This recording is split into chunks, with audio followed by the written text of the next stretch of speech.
5 episode 52। Please like comment और subscribe करना ना भूलें। Thank you.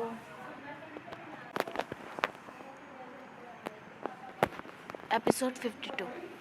वहाँ सोफे पर खून था और नायरा जो सोफे पर बैठी थी खून से लथपथ थी। उसके हाथ पर कट के निशान थे और उसकी निगाहें बहुत खतरनाक थीं। उसने अपने खून से सने हाथों में फलों के चाकू और कांच की बोतल को कसकर पकड़ रखा था। किसी को भी पास आने से रोकने के लिए वह अपनी पूरी कोशिश कर रही थी। उसके कपड़े फटे हुए थे और वह इतनी ज़्यादा खतरनाक दिखाई दे रही थी कि कल्पना करना मुश्किल था। हालांकि उसके फटे हुए कपड़ों में ज़्यादा कुछ नहीं दिख रहा था। ये साफ दिख रहा था कि कोई भी उसका फ़ायदा उठाने में कामयाब नहीं हुआ था। नायरा के बाल बिखरे हुए थे, उसका फेस गंदा था और उसके एक्सप्रेशन खाली थे। हालांकि उसने अपने उठे हुए हाथों से उस चाकू को और बोतल को कसकर पकड़ रखा था। हाथ में चोट लगने और खून निकलने के बावजूद भी उसने चाकू को छोड़ने से इनकार कर दिया था और किसी भी व्यक्ति को अपने पास आने नहीं दे रही थी। हे भगवान, लानत है ऐसी बेवकूफ़ औरत पर। जिस बेहुदा आदमी पर उसने चाकू घोंपा था उसने दरवाजे पर हलचल पर ध्यान नहीं दिया। वह गुस्से से चिल्लाया और उसे ठीक करने के लिए अपना हाथ उठाया। अगस्त्य राजपूत की निगाहें गहरी हो गई। दरवाजे से तुरंत गार्ड अंदर आ गए और उन दोनों को ज़बरदस्ती पकड़ लिया। उन्होंने उन दोनों को ज़मीन पर लात मारी और ज़मीन पर दबा दिया। उन दोनों को संघर्ष करने का मौका भी नहीं मिला। आह! उन दोनों की दर्दनाक चीख निकल गई, मगर ऐसा लग रहा था कि नायरा को उसकी आंखों के सामने जो कुछ हो रहा था उस पर कुछ भी ध्यान नहीं दिया। वह एक महिला योद्धा की तरह जो युद्ध के मैदान में भाग आई थी।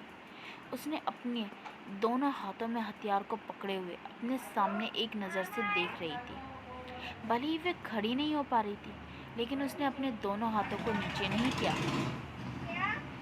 अगस्त्य राजपूत ने उसकी तरफ देखा और उसकी ओर चलने लगा। अपना संतुलन खोने के बाद भी नायरा ने खुद को इतना अच्छे से बचा कर रखा था। सीईओ अगस्त्य राजपूत। नवीन उसे रोकना चाहता था।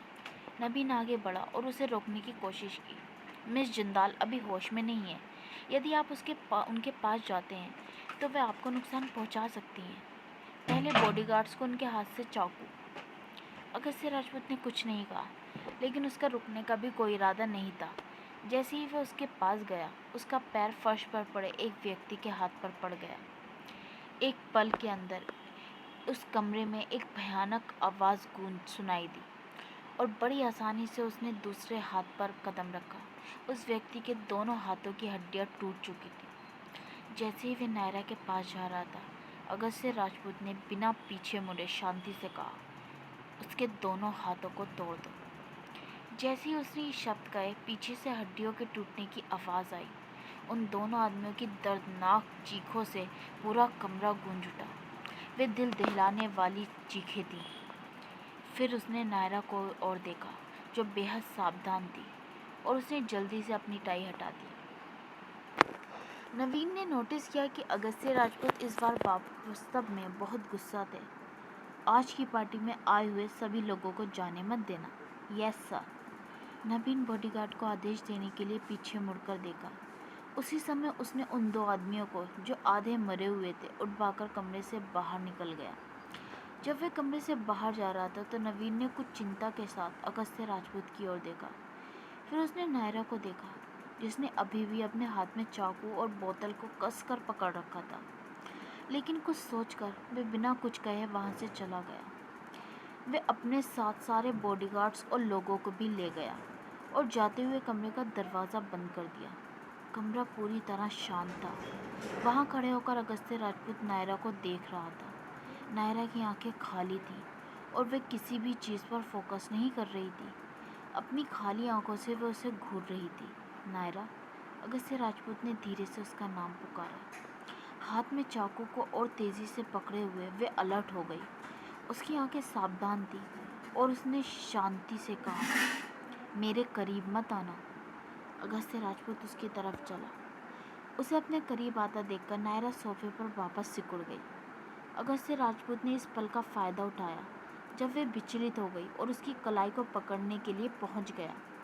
नायरा की आंखें बुरी तरीके से चमक रही थीं जब उसने चाकू उठाकर उस पर वार करने की कोशिश की। अगस्त्य ने अपनी पकड़ उसके हाथों पर और मजबूत कर दी। फिर चाकू और बोतल दोनों ही उसके हाथ से ज़मीन पर गिर गए।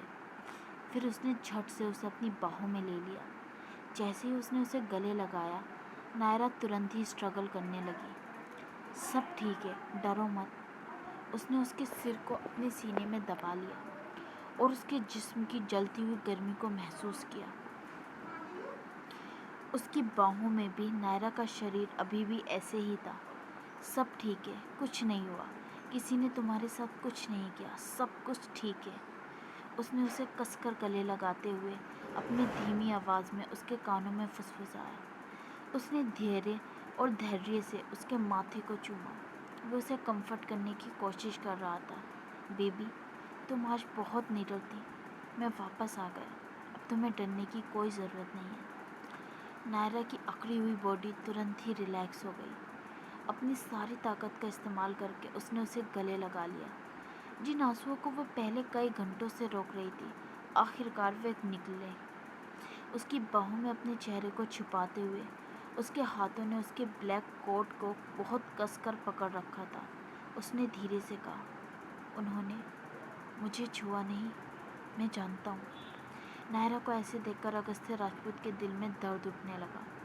उसने अपनी बाहों में उसे और कसकर पकड़ लिया, मानो वे उन दोनों को एक साथ में लाना चाहता हो। उन्होंने मुझे नहीं छुआ, शायद इसलिए कि अभी तक वे अपने डर से पूरी तरह निकल नहीं पाई थी।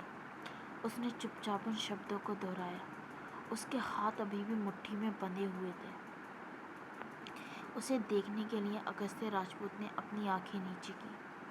उसने देखा कि कैसे नायरा की आंखों से आंसू बह रहे थे। वे लगातार कांप रही थी और अपने होठ के निचले हिस्से को लगातार काट रही थी जब तक कि वे हल्के सफ़ेद ना हो जाए। ये ऐसा था जैसे वे अपनी मानसिक संतुलित को ठीक रखने की कोशिश कर रही थी, इस सच के बावजूद कि वे डर की वजह से पूरी तरह कांप रही थी। अपना हाथ उठाकर उसने उसके आंसुओं को पोंछा, जो उसके खून से लथपथ चेहरे पर अलग ही दिख रहे थे। शुक्र है ये उसका खून नहीं था। नायरा एक ऐसी लड़की थी जो शायद ही कभी रोती थी। उसकी पिछली लाइफ में या इस लाइफ में ऐसे बहुत ही कम समय था जब नायरा रोई थी। हालांकि इस वक्त वे बिना किसी रोक टोक के ज़ोर ज़ोर से एक बेबस लड़की की तरह रो रही थी। उसके आंसू बार बार गिर रहे थे और रुकने का नाम नहीं ले रहे थे। उसे किसी से पूछने या जांच करने की ज़रूरत नहीं थी। उसकी हालत देखकर ये समझ लेना काफ़ी था कि आज का दिन उसके लिए कितना कठिन रहा था। अभी सब ठीक है। उसने उसके आंसू पोंछे और अपना कोट उतार दिया और उसके शरीर को ढक दिया। उसके बाद उसने उसे गोदी में उठा लिया। चलो घर चले, मैं तुम्हारे साथ हूँ, तुम्हारे पास हूँ, इसलिए अब रोने की ज़रूरत नहीं है। Be good. नायरा का शरीर असामान्य रूप से बहुत गर्म था। अगस्त्य राजपूत की निगाहें गहरी और ठंडी थी।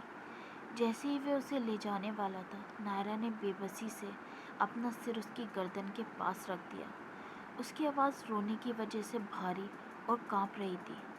उस तरह का नशा लेने के बाद अगर मैं किसी के साथ ऐसा नहीं करती तो क्या होगा? अगस्त्य राजपूत ने अपनी आंखें नीची करके उस छोटी सी लड़की को देखा जो उसकी बाहों में थी। मेडिसिन के असर की वजह से उसका चेहरा पूरी तरह लाल हो रहा था। उसने उसकी कमर के चारों ओर अपनी पकड़ मजबूत कर ली। तो तुम क्या प्लान करने की सोच रही हो?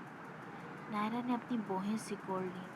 उसका जलता हुआ शरीर उसकी बाहों में सिकुड़ गया। उसने उसके कानों में धीमी और कर्कश आवाज़ में पूछा, क्या तुम मुझे कुछ बर्फ़ का पानी दे सकते हो?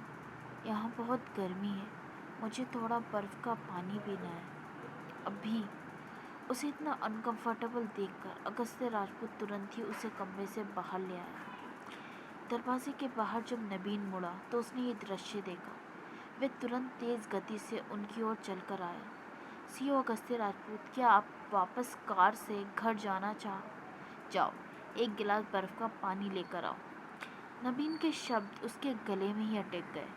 उसने अपना सिर हिलाया, तुरंत किसी को पानी लाने के लिए कहा। नायरा अगस्ती राजपूत की बाहों में और ज़्यादा सिमट गई। वे बहुत ज़्यादा अनकंफर्टेबल महसूस कर रही थी। उसने धीमी और कर्कश आवाज़ में कहा, जो बहुत असहाय लग रही थी, ये बहुत ज़्यादा अनकंफर्टेबल है। किस वाहियात आदमी ने ऐसी बेकार मेडिसिन का इन्वेंशन किया था। बाय बाय फ्रेंड्स, कल मिलते हैं, टेक केयर। एंड मेरी कज़िन के लिए दुआ करना। उसके बेबी हुआ है और उसके दिमाग में सूजन आ गई है, उसे काफ़ी सारे अटैक्स आ रहे हैं। प्लीज़ वो जल्दी से ठीक हो जाए। Take care, bye bye.